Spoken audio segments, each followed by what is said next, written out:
home of the stars, through the airwaves and on the big screen. Coming to you live from Hollywood, it's Rated G Radio with your host, Garrett Miller.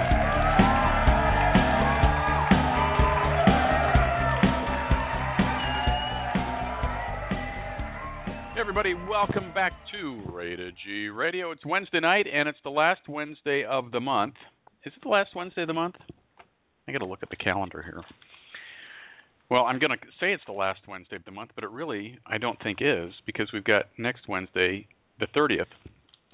I don't know how to read a calendar, apparently, but tonight, I think I've got this backed up on October, November as well, but it's like Gay Week on Rated G Radio, but tonight is Super Gay Radio. We're going to be welcoming blogger, activist, dad, superstar Rob Watson in just a couple of moments. But I just wanted to give some shout-outs and talk about a couple of things first before we get going with the show.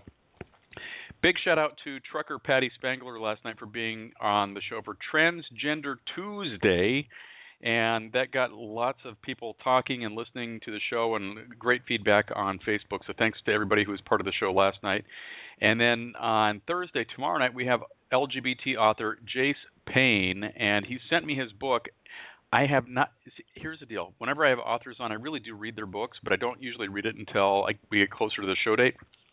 But with 3 authors on the show last week, my mind kind of needs to decompress a little bit from the reading. So tonight after the show, I'm going to dig into Jace's book, and we're going to talk to him tomorrow night about his writing, his background, why he chose to be an LGBT author, and all of the cool stuff, especially as a first-time guest to the show. I cannot wait to have Jace Payne on, and I think he's from down south somewhere. If memory serves, he's like in Kentucky or Louisiana or someplace really cool. I wonder if he has an accent. He gets bigger points if he does.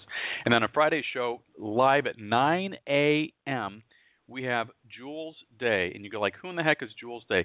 Wait till you hear her music. She's going to be live from Paris, France at 9 a.m. California time. I tell you that it's an early day, again, for the Friday dance party. So you can set your clocks. Now, here's the deal. If you miss the show live, technically, you won't even know. So let's just say you wanted to listen to the show at noon or 7 p.m. or 5 p.m. or whatever the case may be. And when you press the play button, it's just like you're listening to it live. So I won't tell anybody if you can't listen at 9 a.m. because you're at your job or you're sleeping in or whatever is happening in your life. But Jules Day is going to be our guest. She has a new album out. She categorizes her music as like bossa nova. Who does not like a good bossa nova? I don't know. But you are going to love Jules' music, and I cannot wait to have her on the show with you. This coming weekend, too, if you're a writer in Southern California, if you're going to the Southern California Writers Conference, let's see here. I've got a couple of notes here that Jeff Michaels, he has a brand new book out. It's Tosses, I should know this because I was looking at it the other day. Tosses something, but it's book 1 in a series of 3. It has just come out, and we're going to have Jeff on in the next few weeks to talk about his books and all of that kind of stuff. But you'll remember him as last year's guest on Tuesday when it would be called Tarot Tuesday. And Jeff did that for about 6 months, and we had so much fun. But I said, Jeff, we need to make this like a limited run so, we don't have you on and oversaturate you. So he's taking a break from the show right now. But we're going to have him back to talk about his work as an author, which I always think is cool. And then on Sunday, the 27th, I've been invited by Chacho Hollywood. That's a dog. But his owner, Juana, who I met earlier this year via Chacho Hollywood. He's a Chihuahua. He's in all the dog movies and things like that. They're having some big event at the Dog Beach here in Huntington Beach. It starts at 8 a.m. on Sunday, September 27th.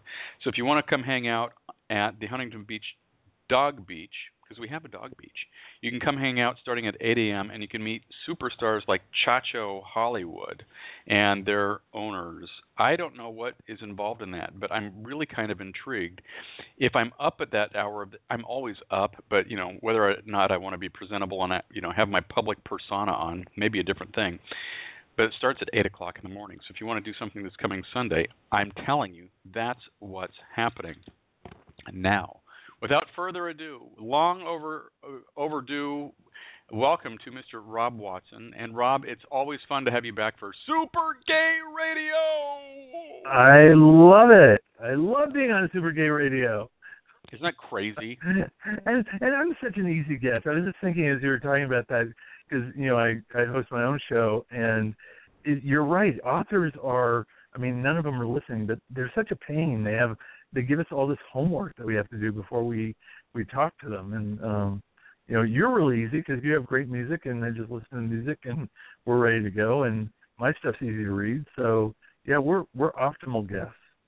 Well, we're going to talk about your latest read, A Gay Dad Invites Pope Francis to Meet My Family Face-to-Face, the new civil rights movement. We're going to talk about that in just a second. But, it is interesting because, I talk with a lot of writers who are on the show, and I purposefully don't book more than like one or two authors a month. And just the planets were in alignment to have 3 last week to get Jace on the show tomorrow night. So, sometimes you just take it when you can get it, and sometimes it's, okay, these are the only dates I've got open.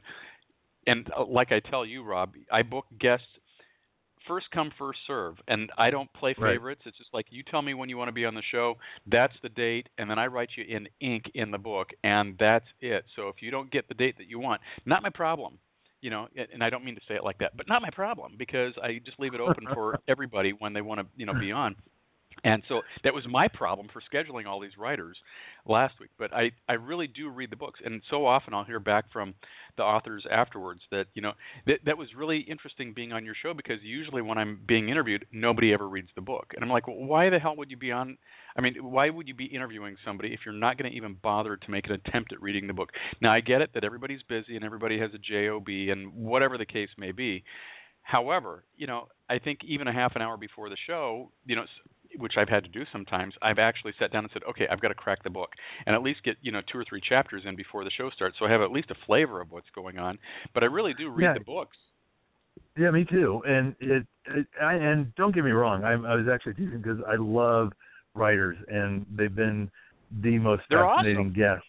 But I definitely read the book, and it's funny because I will ask questions that they don't see coming based on reading their book. Because you read the book. It's like, yeah, where they're actually stumped or have to think about it. And I've had Barney Frank was on my show, and I read his book and got really fascinating questions and answers with him, but had to read it because otherwise, they essentially give you their press release as they're talking to you, and that's no fun. It's more fun to really get them. Yeah. Do you think, Rob, part of the reason we might get feedback like that is that we're able to devote larger chunks of time to particular guests? Some of the shows that people are on, because I listen to my Sirius shows. I say my Sirius, I mean like Sirius XM, not my non-funny shows, but the Sirius XM satellite radio. I listen to that all day long, whether I'm in the office or I'm in the car. And you'll have, a big name guest come on, and, they'll be on and be lucky to have the guest for like 7 minutes or 9 minutes or 11 minutes or something like that for a segment. And, sometimes you feel like you're getting a really juicy interview and you've got like 7 minutes, and you're like, and, I sit back and think about, if I only had 7 minutes to get my point across, I'm not sure I'd even show up. And that's why I like doing this show, because, we can take an hour, and granted, you have me babbling because I ate, too many dark chocolate covered walnuts or I had a glass of iced tea or something like that. But, generally the guest gets to talk quite a bit, and that's always the goal for me, Yeah, and I think too, it's you and I are motivated to do this differently than maybe other people or other interviewers are. We're not just showing up because we're going to get a paycheck, although we'd like to get a paycheck, but we're showing up because we really enjoy doing this. And when you're going to do this, you want to ask the really good questions. You want a really interesting conversation. You don't want to just ask the stuff that, some assistant has put together and say, ask these 10 questions and, shut up while they answer the question. That's not what we're in it for. And it's funny, I have had publicists say, well, the author would like to be asked these particular questions. And I'm just like, Okay, whatever you want to do, that's fantastic. Because again, it's the spotlight for the author, or the musician, or the filmmaker, or the whatever. I don't care. But I've got my list of questions that I have pre-written out for that particular author, and sometimes I use the same questions, and sometimes I have different questions. But generally, I always want to know, Rob, why did you start writing? To me, that's an interesting question, because it could have been, well, my third grade teacher, Mrs. Duncan. She inspired me when we had to write Mary Had a Little Lamb, or whatever the case is. But your story is going to be interesting, and I think everybody's story like that is interesting. But, once you get past that, it's like, well, let's talk about your book. So like tomorrow night after Jace is on the show, then I'm really going to start, diving into my next book, because on Tuesday of next week, I've got Rutanya Alda, and I hope I'm saying her name right. She played Carol Ann in Mommy Dearest, and she sent me an advanced copy of her book. You've probably seen the picture on Facebook. It's The Mommy Dearest Diary, and I will spend all weekend reading that. And it's it's not a million pages long. It's 150 pages, and I'm grateful for the advanced copy. But for somebody of that note and celebrity, at least to me, I want to do right by her and have read the entire book and have just absorbed it. I had who was it last week? It was David Swatling, and his book called Calvin's Head. He's an LGBT author, and he wrote this suspense thriller. Crazy book. It's really good, and a lot of twists and turns that make you think you're watching Dynasty in Dallas. But I didn't pick up the book until I think it was like that morning, because timing, I just couldn't do it, because I was trying to reread Bill Sinkay's book from the night before, and I finished the book at 6:46 p.m. The show goes live at 7 p.m., but I read every last page and every last word to get the rest of that book in, and it was worth getting to the last page. Oh, that's great. Yeah, it's hard. I haven't really interviewed a lot of fiction writers, to be honest with you. Most of mine have been either commentary authors or, and you and I probably both interviewed Greg Archer on his last book. Well, I'm lucky to say that Greg's a good friend of mine, and since I think Greg is in Hawaii right now, and probably not racing to his computer at 3:00 in the afternoon Hawaii time to sit here and try to listen to the show. My guess would be that would be the case if I were in Hawaii. I wouldn't be doing that right now either. But we did a month long of Greg Archer Grace Revealed on Tuesdays for a month, as the book was getting ready to be launched and so forth. But that was really fun, and he's such an interesting character. Oh yeah, no, he's great. Yeah, I had him. It was actually I was hosting alone that night, and we did the show right before he did his signing up here in Santa Cruz, and so we got into his book, and it was really a good interview. I really enjoyed it anyway. Hope it was as good for him as it was for me, let alone the listeners. Yeah. I think that if the guests have a good time, then the listeners will have a good time, because if there's nothing worse in my head than listening to a host that is bored out of his mind, or a guest that can't wait to get off the show, because you can tell all the time when they're going, oh my God, I really need to go to the bathroom, or this person just they have onion breath, or whatever the case is, and they want to get out of the studio, and you hear it, and I think that just really comes across, and at least for me. And I say knock on wood, so I'm pounding on my head right now. I've been very lucky in the guests that I've had on the show here on Rated G Radio, where I really have a genuine interest in what they do. And I think that's one reason why I enjoy doing this so much. And I'm going into my fourth year in 2016 of doing this 5 nights a week. It's because I get to talk to people that I would probably never get a chance to talk to, who have the most interesting stories to tell. And and you and I have talked about this, Rob. The thing that I really like about my guests most are not my celebrity guests. And people would say, how dare you say that about a celebrity? Well, celebrities are great, but really they're there to push an agenda. They're there really for that 7-minute interview. Anything extra they're doing just because they're nice. And, they're like, yeah, my movie comes out, or my album drops, or my book is out, and, and I get it, I respect it, and I have no problem with it. But the guests I find most fascinating are the John Q. Publics that, come on and talk about whatever it is that they're working on, or I say the John Q. Publics, but I mean that in the even if they're authors or musicians or the whatever, the people that don't really have a huge voice somewhere else. And I love being able to have this be an outlet for them, especially like on that Friday night dance party where you've probably never heard of the group Seven Causes. That's my guest next week out of Arizona. And again, Jules Day, never heard of her, but she's out of Paris, France, and she's going to be the guest this Friday. It just opens up the doors to so many different people that you'd never in a million years think you're ever going to talk to. And I think that is crazy. And that's what you do out in Santa Cruz every Saturday night at 7 o'clock, KSCO 1080 AM.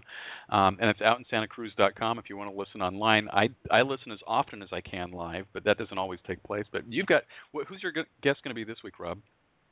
Well, our guest is going to be members of Out in Our Faith, which is up in the Northern California area, are different churches and denominations that are LGBT affirming. They're going to come in, and they're going to be our guests for commentary. The subject is going to be Pope Francis's visit to America. And so we're watching and listening this week to what happens, what he says, who says what, and that'll be a lot of our discussion this weekend. And as you noted, I already have a blog piece, or what's actually not a blog piece, it's now columns out in various publications about that. So that will also feed into the show. So have you reached 10 billion listeners yet or readers yet with your new article, A Gay Dad Invites Pope Francis to Meet My Family Face-to-Face? We're a little shy of the 10 billion mark. Okay. I've hit a couple thousand, so we'll leave it at that. But considering you just put this out News today, it posted at 5:09, at least the one that I pulled up. So in the last couple of hours, you're doing just awesome numbers. Yeah, it's hit 3 publications. So I published it late last night off my own blog, evoltequals.com, and that I do that honestly just because if I made some glaring error or did something really stupid, that somebody will point it out to me before somebody else actually publishes it. Gay Star News was right on the piece, and they're in the UK, and they had it out early this morning. So that's probably the one you saw. And then the New Civil Rights Movement, their version of it went out late this afternoon. So between the 3 of them, they have, and actually when I say a couple of thousand, that's a couple of thousand shares. People have liked it and shared it with someone else. Well, so that probably means that you multiply that couple thousand by like 5 or 10, because then you have everybody who just read it and didn't share it. Right. Because you have a lot of that too. Lazy bums. Yeah, right. Yeah, well, you hope everybody's going to sit and share all your brilliant stuff, but if you get a couple thousand in the first couple of hours, that's kind of tremendous. Now, how many? I mean, you are pretty much. Are you sitting on kind of like cruise control and just going, okay, hurry up, Yahoo! I should be front page. Where are you, Yahoo? Because everything else I'm doing right now. Yeah, Yahoo's. I've got a little bit of a process going with the different pieces or different publications that will pick up my stuff, and Yahoo is usually at the end of the road, where The Next Family is one of my regular publications, and they'll be picking this up. And then they send it over to Huffington Post, who about 70% of the time picks up from The Next Family. And then Yahoo picks it up from Huffington Post. So you usually see it when Huffington Post has it there. So that's how all the plug-ins kind of happen there. But Huffington Post just ran my last piece, which they don't let me know that they're running it. So I kind of fall into it, kind of open it up and go, whoa, oh, there's that. But they just ran my last piece. That was my second piece that I ran on Kim Davis and the pseudo-American martyrs, these people who are doing this kind of weird stuff, trying to martyr themselves by fighting LGBT families and people, and as if that is going to somehow make them Greek Christians. And she is the latest of that, obviously. Isn't that just odd? Odd is almost a complimentary word to what I think it is. It's a travesty, and I am a Christian, and just from that perspective alone, I find it disgusting. because Christianity really can be about such better things. And I don't like someone who comes from a similar faith, potentially background as I do, taking that faith and bastardizing it to this thing of hate and ridiculousness. I mean, Kim Davis is just a woman who is not doing her job. I mean, that is what it's all about. And, you know, to play her up in any way, like she's even being true to her faith, doing something good, is ridiculous. And it's an embarrassment. I just, you know, I can't, there's nothing in me that can rationalize it. And I'm kind of glad that story is theoretically dying down, because honestly, I am so tired of writing about her, talking about her. It just should be a non-story. Well, I agree, but I am kind of glad that you brought it up, only so we can talk about it one more time. And after tonight, we're never going to talk about that person ever again. But, you know, Rob, I'm really kind of conflicted, because part of me does feel sorry for her, for how her viewpoint is causing her to react, okay? And that's probably not a popular thing to say on an LGBT super gay radio show, but and I'm not siding with her, so please don't think that, but I kind of understand her. How do I say this? Because I know this would be one of those things somebody's going to come back in like 5 years and go, remember when you were a supporter of Kim Davis? It's like, who is Kim Davis? And I was never a supporter of her. You know, what words are you twisting around? But, you know, you have people that have just such a narrow view of whatever. And no matter what you're going to tell them, they will only think that, well, we don't have to agree with them, and we all think that they're wrong. And I say we all, because my English is really good right now, but we all think that, you know, she's wrong. Nothing is going to change that. It'd be like, you know, Rob, your last name is Watson, and your last name is always going to be Watson. And you go, well, my last name is not Watson, and I don't want it to be Watson. Well, it's on your birth certificate, it's on your driver's license, it's on your credit card, it's on your health insurance, it's on your last name. Well, it's not Watson. It's like, yes, it is. And everybody else in the world goes, your last name is Watson. And you go like, no, it's not. It's not Watson. What is it? Well, it's not Watson. You know, and it's like, you know, there's no rationalization with it. And like you've talked about in your article before, she's really being set up as a financial pawn for all of these, anti-marriage equality hate groups that are really out there to continue to raise money to line their own pockets, and they're using her as a scapegoat. So, you know, behind the scenes, you know that she's being coached. You know, Kim, you got to keep up the good fight. You know, because you know God loves you when you say these things, and it's not really hate, even though it's coming across like that. You know, I'm sure she doesn't have cable or doesn't read a newspaper, because you know, how in the world, you know, are you going to play Eye of the Tiger coming out of jail, and you know, still go on and do the things that you're doing? I'm so befuddled.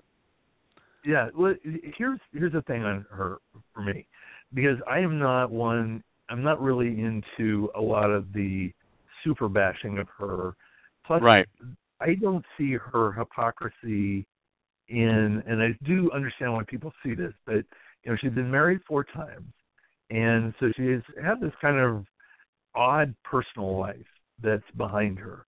And so a lot of people, in fact, a lot of the criticism of her and making fun of her is because her life up till now is not the life of somebody that you would think would come out and say, oh, you know, biblical man-woman, you know, marriage, I'm doing this for Jesus kind of point of view. So they bob her over the head over that hypocrisy.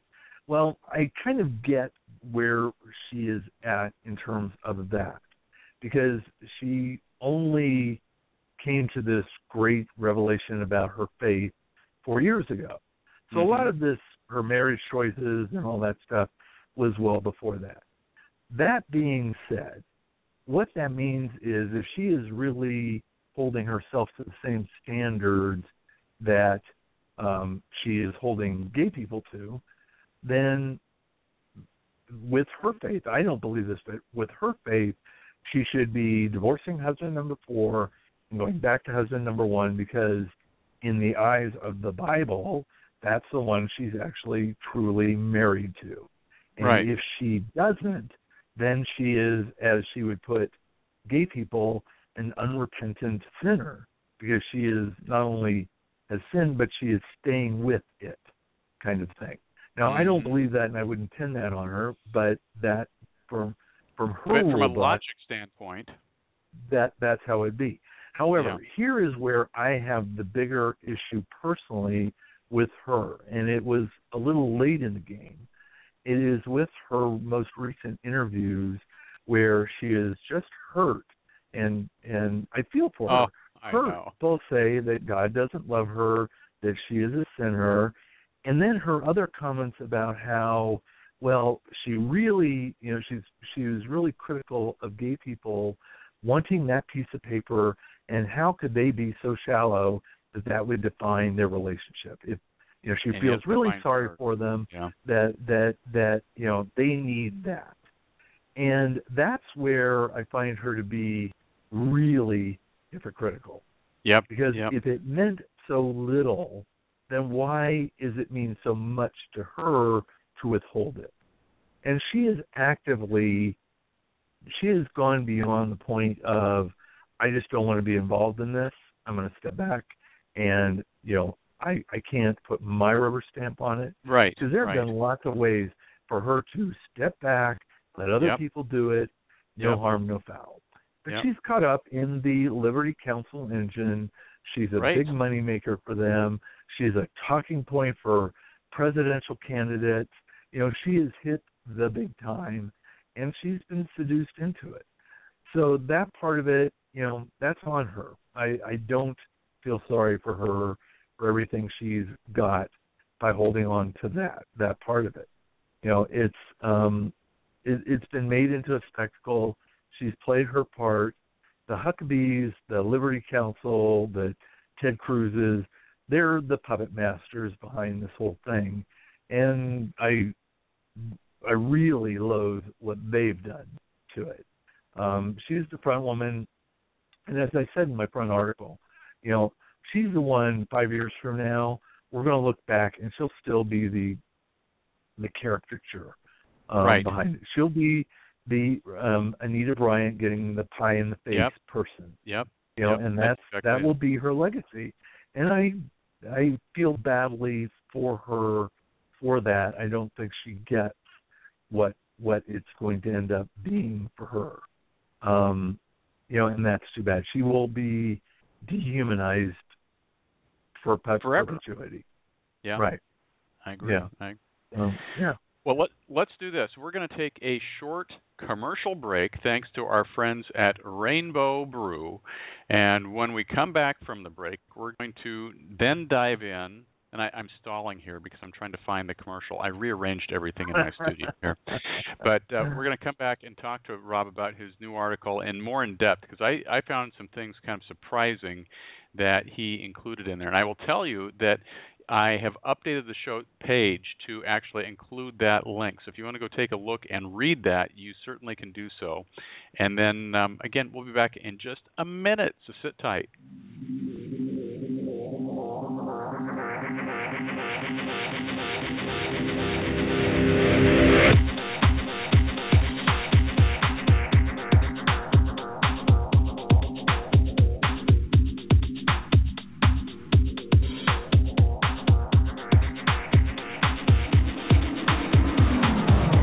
We'll be right back with more Rated G Radio with your host, Garrett Miller.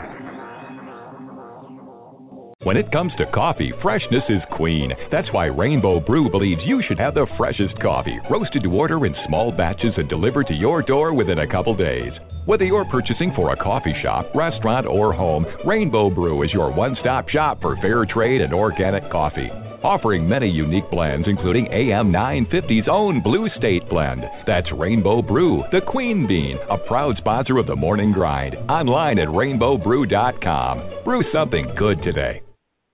There we go. So that's a little thank you to our friends at Rainbow Brew out of Minneapolis, St. Paul. Never thought in a million years I'd hear that we have fresh coffee beans being grown in Minneapolis, Minnesota. But there we go. We have Rainbow Brew. You can go to their website and check them out. Or place an order, and they send it to you fresh the same day. So they'll either grind it for you or send you the whole beans. And, of course, tell them you heard them here on Rated G Radio. They would be tickled pink. Pardon the pun of using pink in that statement, but they would be tickled pink if you said, we heard you on the radio. So do that. We're joined tonight by KSCO 1080 AM superstar co-host of Out in Santa Cruz, Mr. Rob Watson. He's our in-studio guest for Super Gay Radio. I'm going to have to come up with like a soundbite or something like that. I'll have you produce one in your fancy studio and then, send it to me, but... we've got Rob here. Well, we use Out or Over the Rainbow. So Over the Rainbow coffee. Yeah, but you've got like a disco remix of Over the Rainbow that's really, really quite spectacular. Yeah, I love that. Yeah, I love that piece. So I didn't do it, obviously, but yeah. Well, no, but you have access to that cool stuff. For me, it looks like I've pieced something together using Audacity, and it's like, oh, that's fancy. But you have this new article out. We're just talking about it, but I want to kind of dive into this because I was reading it tonight, and I was kind of shocked a little bit. And this is Rob's article. The link to it is on the show page for Rated G Radio. But it's a gay dad invites Pope Francis to meet my family face to face, and I thought, it's going to be, hi, Frank. Thanks for coming to the States. Come on over. We're going to have, fish fry on Saturday or Friday night, and, you can come and hang out and we'll play Uno. But to be honest, the letter that you wrote was, I'm going to say, a little tense. I was surprised at the tone and the content and everything that was in there.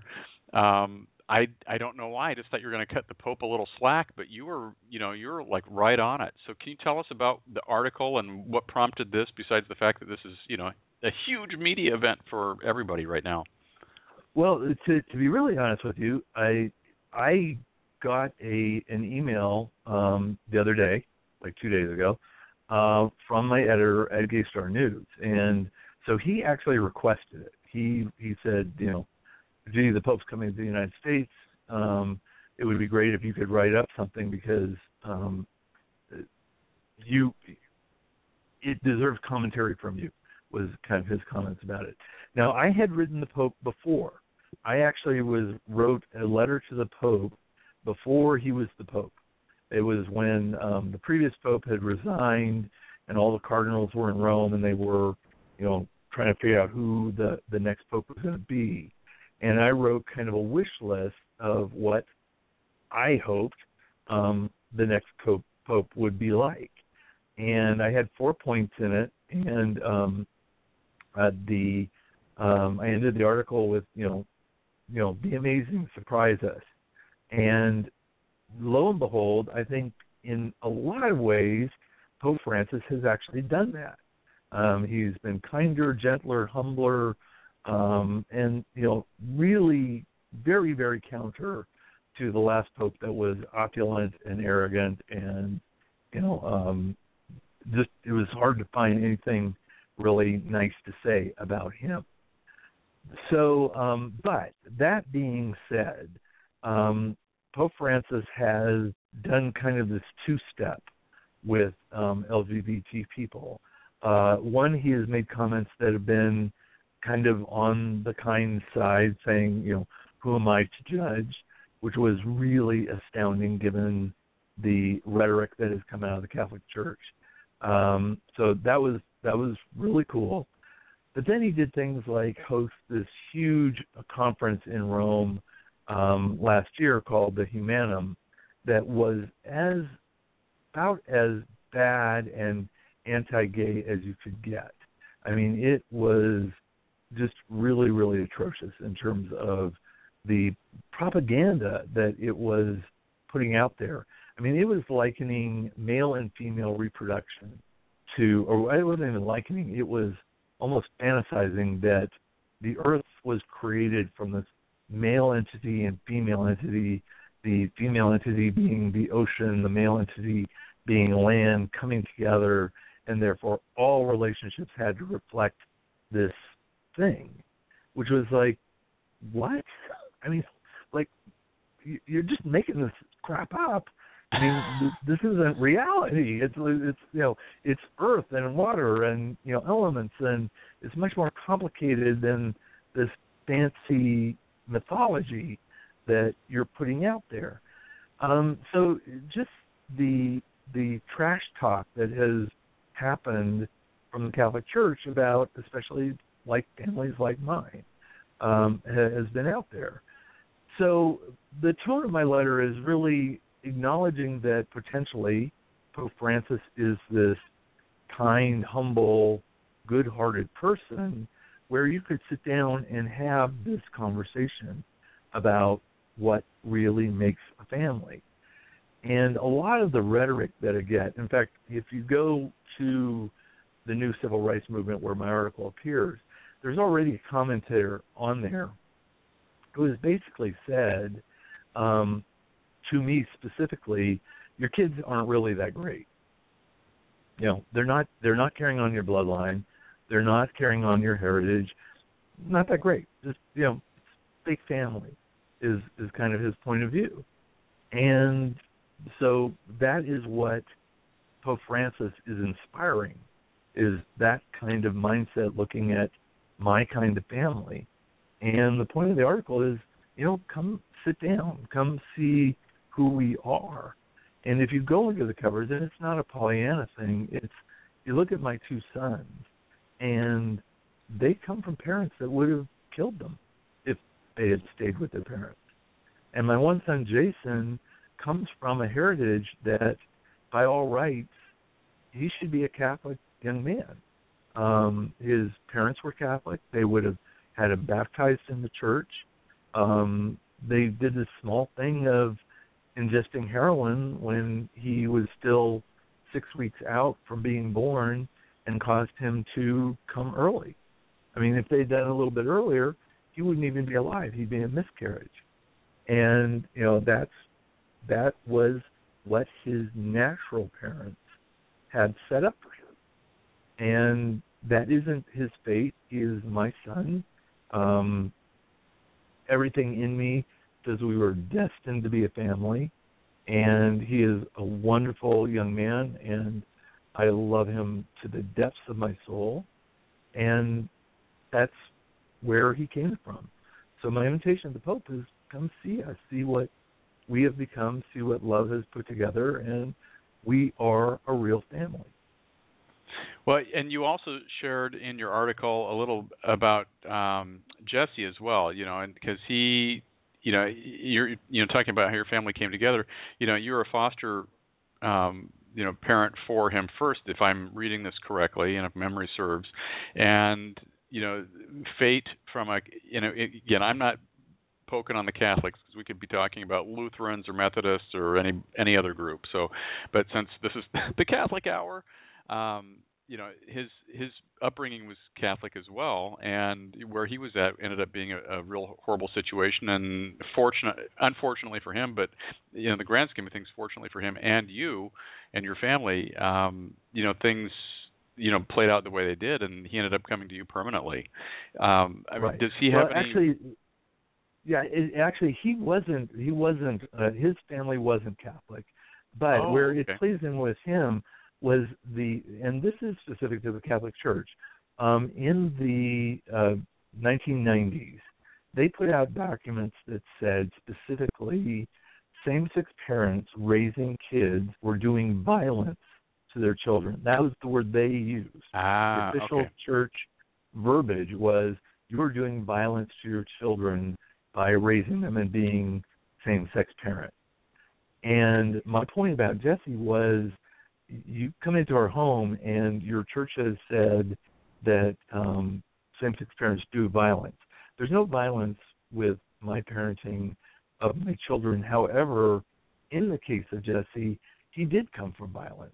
His birth father, that is why he is here, because of the violence enacted on him as a 2-year-old from his birth father, who, we were actually in a program where his birth father was trying to get custody. I mean, that is how that could have worked out. But because of that abuse, that ended, and he became my son permanently. Well, good. I'll say good for you, and I'm glad that. I mean, how do you say that nicely, or what's the right way to say that, Rob? Because now now I feel like I'm saying the wrong thing by saying "good for you guys" when that was a horrible thing for him to have to go through. It's one of the weird paradoxes of life. It was a horrible thing for him to go through, and it was horrible. It was when it happened over one weekend. We picked him up. He was very bruised. Something had obviously happened, and we took him right to the social worker, and that's where the case went.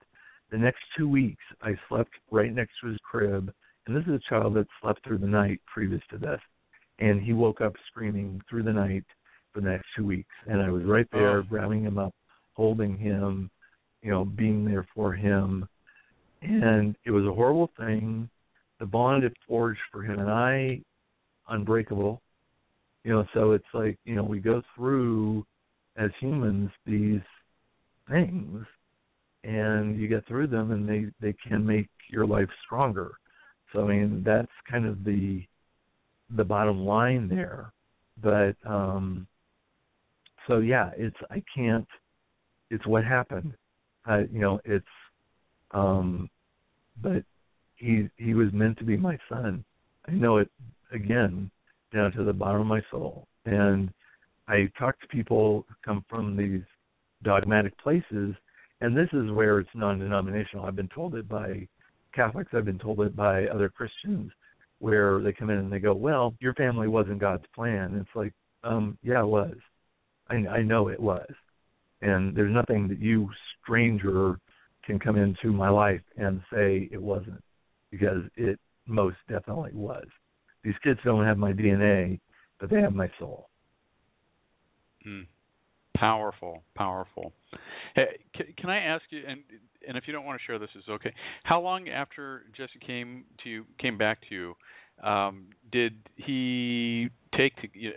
I don't know if you ever get over it, but to get past the nightly waking up and screaming and that type of thing? The nightly waking up and screaming was like 2 weeks, but wow. He carried on the memory of it, or the reaction to it, for a good few years after that, because this is a kid who is so social. I mean, he's charming. He loves people. He goes to school, and getting to the parking lot is a pain because he sees 15 people he knows. He wants to roll down the window and go, hi. He's always been that way. And so even as a little toddler, he was always that kind of social kid, running around, and it's like we'd walk in a room and he was off with his friends and doing all this stuff. Whenever somebody came into the room who was of the stature of his birth father, he would run over to me and grab my leg. Wow. And I mean, we would be at a fast food restaurant, and somebody walked in who was big like that, and he'd run over to me, and unfortunately, he would say audibly, "Daddy, that man is a bad man." And he'd say it out loud. And like, pardon my son. Of course, he's saying it to this huge truck driver guy who just walked in. That man's a bad man. And I'm going, okay, sorry. Long story. Don't take it personally. But so that was with him for a while. To this day, I don't think it's there, although who knows how that could come up. Our psyches are tricky things, but he carried it for a while. Well, it sounds like he's on the right path here. So what else is going on in the exciting world of super gay that we need to know about this week or this month? Well, there's a couple of guys that have kind of pissed me off. Not even though I was coming off the Pope that way, but one that is kind of note, he's actually a gay person, is director Roland Emmerich of the new film Stonewall.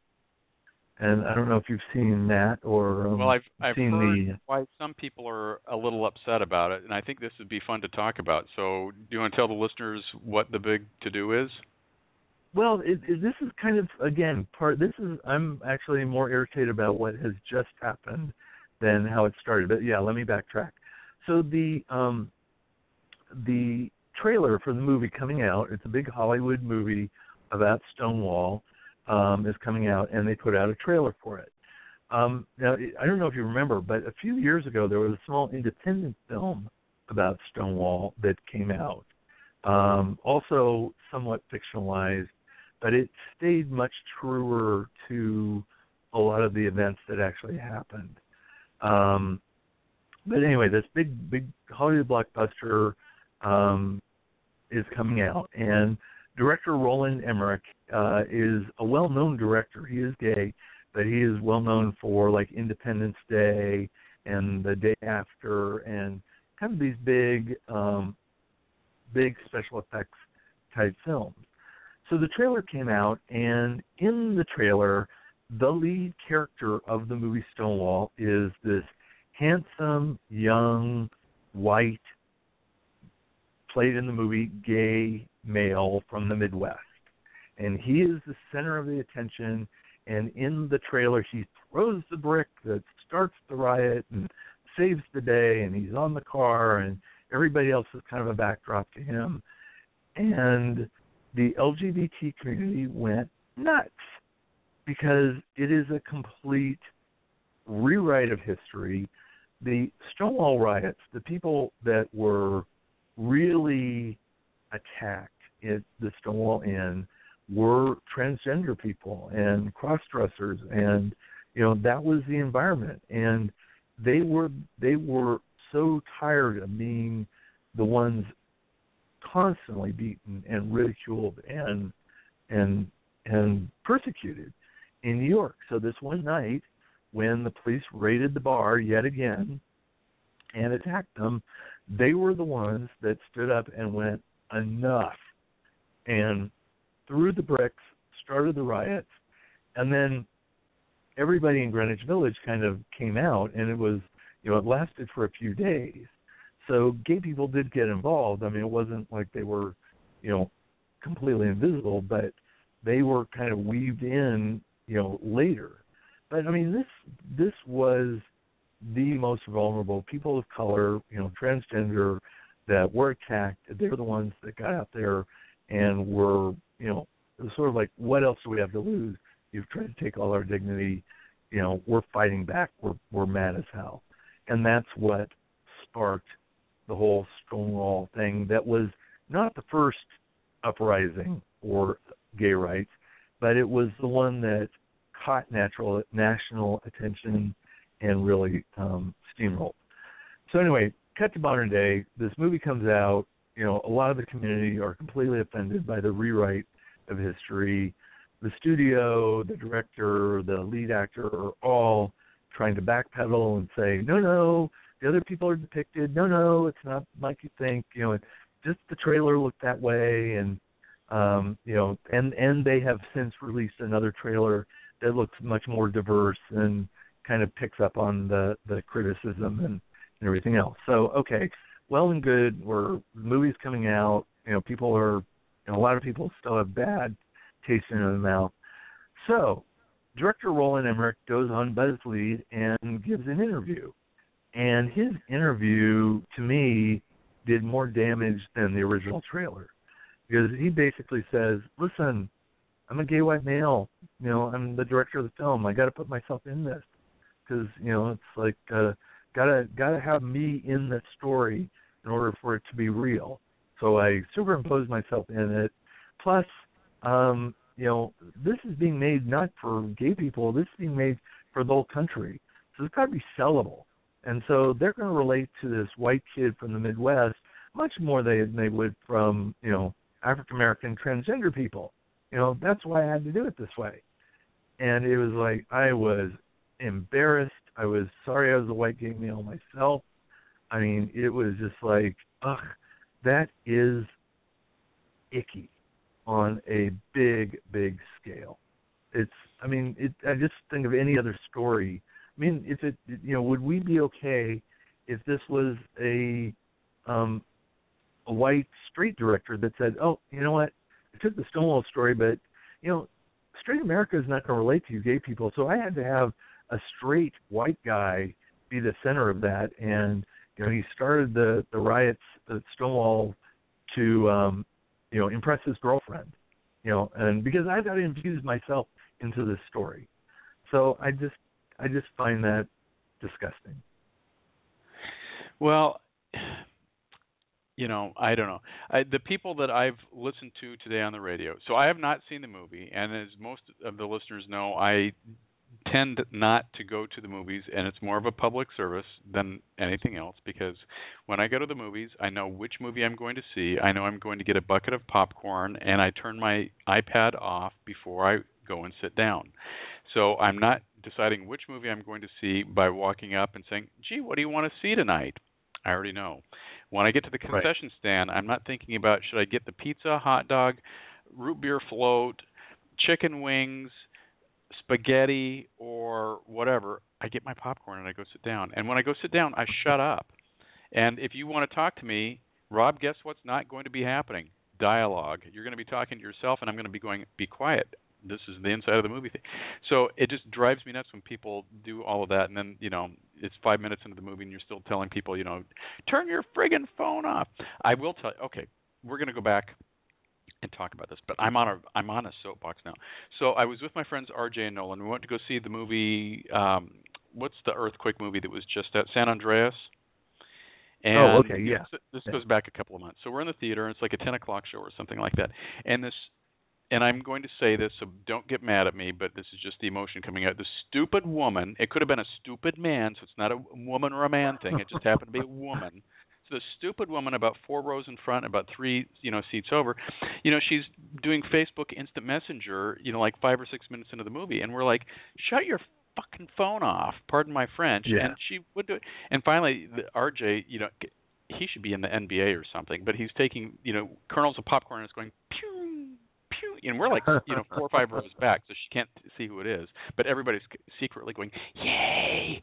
And, hitting her phone with the popcorn. And she finally puts it away. But it's like, if you are that important, you need to not be in this theater because whatever is going on in your life really takes precedence over that. And you should not be depriving your audience, not the movie theater, outside of the movie theater of your presence. So you go take care of your business, and when you can be a good movie patron, come back in. It wasn't like, because normally I would say, it's those kids, Rob, and this is like some woman probably in her 50s or something like this. So it's like, you have no excuse to have bad manners. But, okay, so... Yeah, no, I'm just like you. In fact, I've got my movie routine, and I've even stopped thinking of the movies as a thing to do with a date or with other people. I take myself to the movies because I finally got to the point where, unless I'm going with somebody who just happens to be so in sync with me, I got tired of watching a movie that I really enjoyed, that I really, it may be sappy, maybe sentimental, maybe stupid, whatever. But I'm on cloud nine, just totally enjoying it. Plus I love to listen to the whole soundtrack all the way through the credits, which drives almost everybody else I know crazy. But those musicians did it too, and I love the sound system. So I'm enjoying the whole experience. And I hate turning to the person that I went to see the movie with and going, oh, my God, I just love that. And having them go, eh. It's like, it's like cold water on my evening. It's like, why did, I just spent, $40 for this experience, and I was enjoying it, and you ant on it. Right. Yes, I agree. Anyway, so getting back to this movie here, I haven't seen it. I probably won't go see it. The overwhelming consensus of everybody that was calling in saying, I've seen the movie today, and it was, it was this or that or the other thing. They were all like, you really didn't do anybody a favor here, and we all really don't like this. And these are from people who are, very liberal as far as Showgirls. That was a great movie. When you have people that will give anything a chance and think Rotten Tomatoes, they give Rotten Tomatoes a good chance, and to have them say, this is a movie you really didn't need to rewrite history on in this manner because it's really offensive. I don't know. So I'll tell you, do yourself a favor. I'm just surprised. Yeah, rent the previous Stonewall movie small indie film. It also infuses this white boy from the Midwest into the film. There's a fictional guy that fits that description, but he is not presented as the mover and shaker of liberation in the movie. He's more the guy that all plays up and he reacts to it all, which is a little more appropriate. But it is a sweet film. It carries a lot of the same points as this one. But I'd go rent that one. I think it carries the message in a much more effective way. I love and that. I say that not having, my disclaimer, I have not actually seen this film.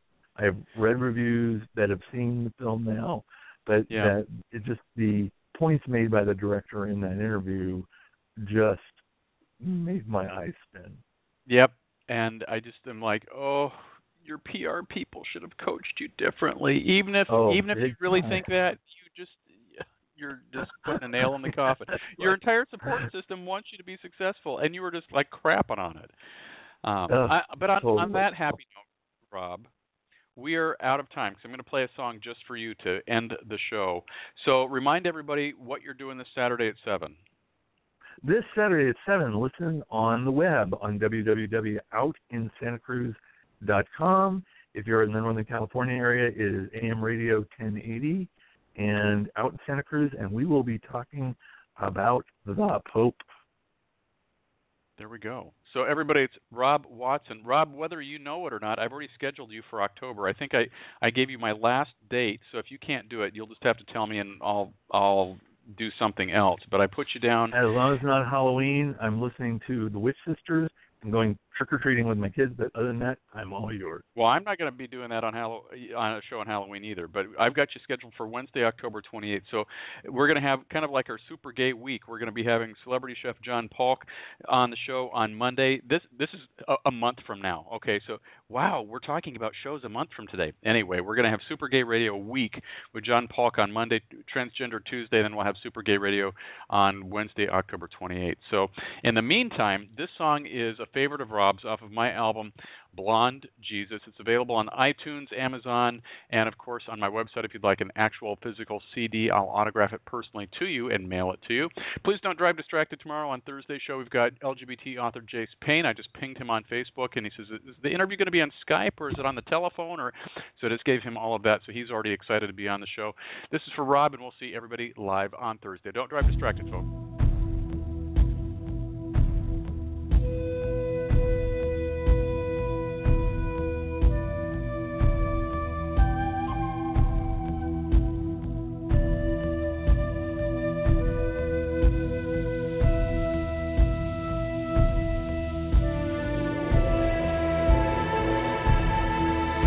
Come join me on my journey, taking these first few steps, breaking out, breaking free, finding out who I want to be. There are a lot of notions in this world that people think we should believe about second best and taking less and not following our dreams. I know I want more. To take a chance. I am. Believe and receive. I am. Attract and allow. I am. Now.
you tell your truth, reaching out for what is right, rising up from the ashes. You're a phoenix, burning bright.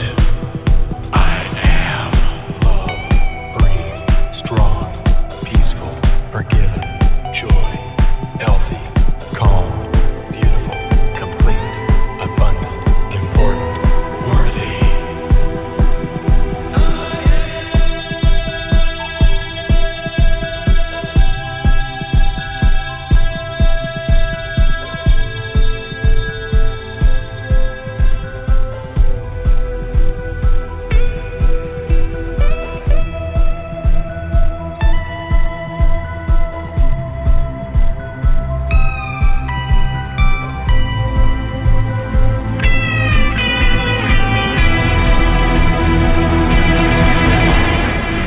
You've been listening to Rated G Radio.